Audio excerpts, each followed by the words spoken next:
It is no secret that students' learning, performance, and in turn their grades have been impacted since the COVID-19 pandemic. Schools immediately went on lockdown in early March, days before the country recorded its first COVID-19 case on March 22nd last year.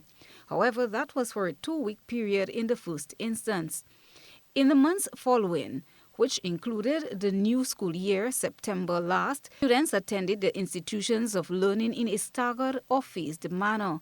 This posed many challenges as both teachers and students had to adapt to a new way of learning using their e-learning devices.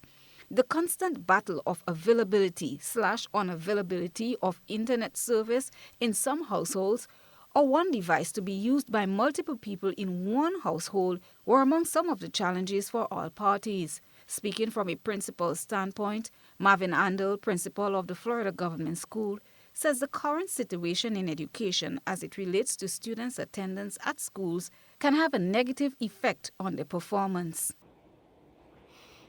I am of the view that it is necessary for all involved, including ministry officials, principals, teachers, to decide on how the learning gap, which will be created or is being created, will be bridged.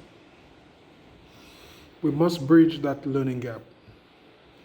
And a discourse on how we go forward in this regard should be undertaken sooner rather than later.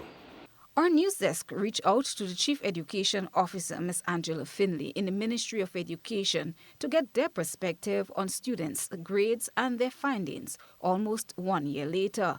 However, we were told that she was out of office and won't be back for the day. Calls to the Minister for Education as well as Permanent Secretary in the ministry went unanswered. Christlina John, GBN News.